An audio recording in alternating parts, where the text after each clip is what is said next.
This is one of London's most visible pieces of public transport. Its cabins hang over the Thames, its towers dominate the docks, and building it cost more than £60 million. Yet at the beginning of the working day, it has sometimes carried almost nobody. Demand for those early services became so low that Transport for London eventually stopped opening it so early. For something this conspicuous and this expensive, that looks like a fairly clear failure. London built a new public transport crossing, but commuters barely used it. Except commuters were never expected to provide most of its passengers. In the original forecast, ordinary public transport journeys accounted for only around 3 trips in 10. So this wasn't simply a conventional commuter line that failed and then reinvented itself as a visitor attraction. Tourism was part of the model from the beginning. But for something built as public transport, with commuters only ever expected to be a minority, what problem was it actually meant to solve? In central and west London, bridges across the Thames arrive one after the other. To the east, they rapidly thin out. The river is wider here, and the crossings that do exist are further apart and far more specialised. So East London wasn't without crossings altogether. Pedestrians could already cross beneath the Thames using the foot tunnels at Greenwich and Woolwich. Vehicles could use the Woolwich ferry. And at Blackwall, 2 road tunnels carried enormous volumes of traffic between the north and south of the city. The problem was that these crossings served different places, different modes of transport, and very different kinds of journey. The foot tunnels connected particular neighbourhoods, but did little for travellers elsewhere along the river. The Woolwich Tunnel and ferry were both much further east. And Blackwall carried so much road traffic that congestion and disruption there had become problems in their own right. London therefore didn't simply need another crossing, it needed different connections for different journeys. So before London could decide what to build, it first had to decide what job this particular crossing was supposed to do. The job of this particular crossing was comparatively narrow. It wouldn't solve every problem on the Eastern Thames. It needed to carry pedestrians and cyclists between transport connections on opposite banks. The apparently obvious answer was a bridge. Draw a line between the 2 banks, and the problem seems solved. But the difficult part of a bridge is not always the span over the water. Large ships still needed to pass along this stretch of the Thames. A fixed bridge would therefore have to rise high above the river, and a high bridge requires long approaches before pedestrians or cyclists ever reach the water. Those approaches would consume large amounts of land on both banks. A tunnel avoided the shipping problem. It could operate in almost any weather and disappear beneath the landscape. But a new pedestrian and cycle tunnel would be expensive, disruptive, and slow to construct. A ferry could be introduced more quickly, but it would need suitable piers, staffed vessels, and good connections from the water's edge to the stations and destinations beyond. It could cross the river without necessarily joining the useful parts of either transport network. There was also a much larger solution being considered nearby. A new road tunnel at Silvertown was intended to relieve congestion at Blackwall and provide another route when the existing tunnel was disrupted. But that was a major infrastructure project designed primarily for road traffic. It would take far more land, money, and time. Silvertown would not open until 2025. And even when it arrived, a road tunnel would not provide pedestrians and cyclists with the direct local connection being considered here. London therefore needed something smaller alongside the larger crossing programme. Something that could pass above the route used by large ships without lengthy bridge approaches. Something whose terminals could sit close to North Greenwich and Royal Victoria.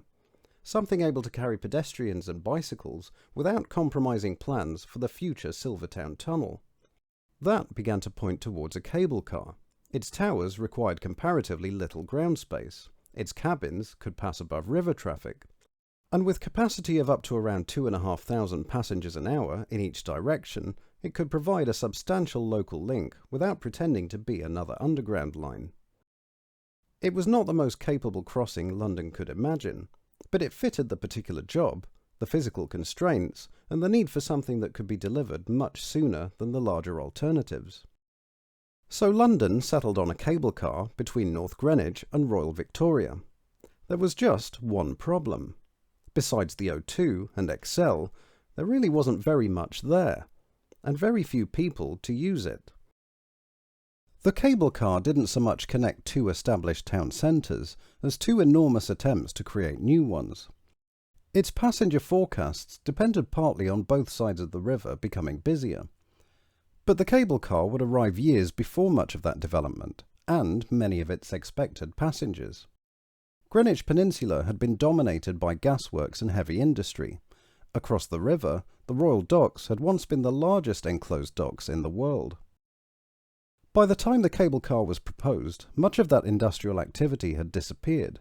The docks had closed, leaving large areas of former industrial land empty or awaiting redevelopment. For decades, public bodies had been trying to turn that land into housing, offices, entertainment, and new infrastructure. The O2 and Excel were already major destinations, but the districts around them remained incomplete. More homes, jobs, exhibitions, and visitors were expected to create more reasons to cross the river. Transport for London was not promoting the scheme alone. The London Development Agency joined TfL as a joint applicant. For TfL, the cable car could provide a crossing. For the Development Agency, it could help connect two areas whose future growth was already being planned. On Greenwich Peninsula, the southern terminal was inserted into plans that had already divided the area into development plots. The station and cable route affected 9 of them. One plot was taken by the terminal. Across the surrounding plots, the planned buildings had to be reshaped and rearranged to work around the gondola route, its safety clearances, and the privacy zone beneath it.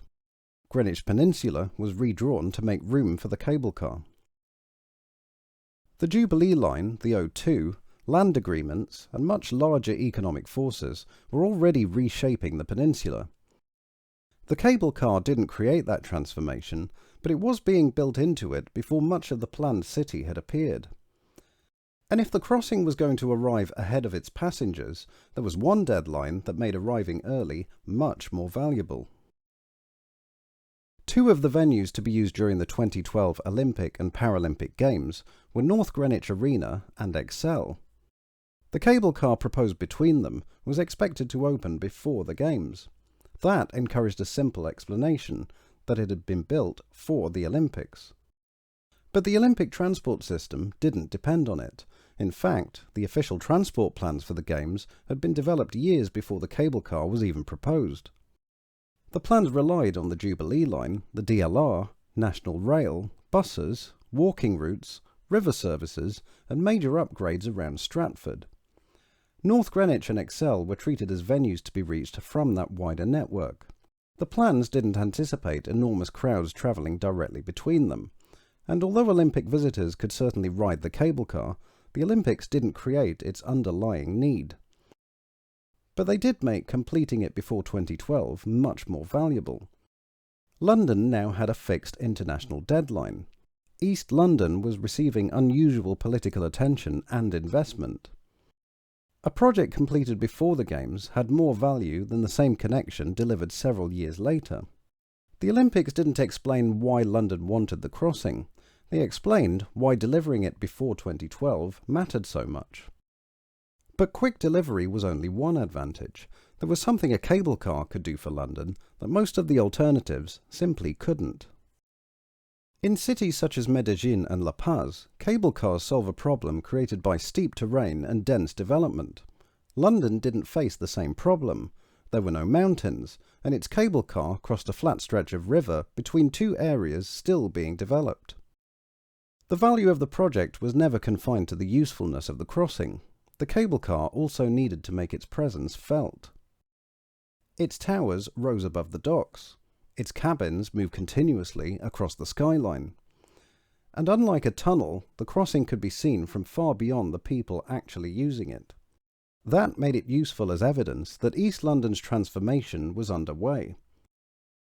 The view from the cabins added another layer. Passengers were not simply being carried across the Thames, they were being shown the O2, the docks, and the redevelopment unfolding around them. The crossing became both infrastructure and spectacle. And once the cable car had become something people noticed, remembered, and deliberately came to experience, its visibility acquired commercial value. A connection designed to be seen could also be sold. Before the cable car opened, Emirates agreed to pay £36 million for a 10-year sponsorship package. The airline's name appeared on the terminals, the gondolas, the transport map, and public announcements. It didn't merely sponsor the line, the cable car became the Emirates Air Line. Sponsorship had been part of the funding plan before Emirates entered the picture, but the agreement turned it into one of the project's largest sources of funding. The project was expected to cost around £62.6 million, so the naming deal alone was worth well over half of its anticipated capital cost. That was possible because Emirates was not simply buying advertising space beside a cable car, it was buying the identity of the crossing itself. Its visibility was part of what Emirates was paying for. A tunnel could have carried passengers beneath the Thames, but it couldn't have carried a sponsor's name across the skyline. London had found a way to turn visibility into funding. By the time the cable car opened, its business case depended on much more than carrying ordinary passengers across the river. Commuters were only one part of the expected market. Visitors would provide fares. The crossing was supposed to support development on both banks, and its prominence had attracted a sponsor willing to pay for the identity of the line itself. So once the cable car opened, did the visitors, sponsorship, and regeneration value make up for its weakness as ordinary public transport? The empty early cabins and reduced opening hours are real evidence of a weak commuter role, and of a service for which, at some times, there was almost no demand. For a public transport project using public institutions and public funding to provide a useful local connection across the Thames, that is a significant weakness. But as a project also designed to attract visitors, serve events, and generate commercial income, it looks much stronger. The regeneration case is harder to defend. Development has continued on both banks, but there's no clear way to separate the cable car's contribution from the much larger forces already reshaping the area. The deeper problem is that the same collection of purposes that helped the cable car get built also makes its success difficult to judge. No single measure can settle the argument, because no single purpose secured the project. The cable car is therefore neither a simple transport failure nor an uncomplicated success. The early morning cabins may still be almost empty. They were probably always going to be. The cable car's defining strength was never that it solved one problem completely. It was that several different problems could each find part of their answer in the same crossing.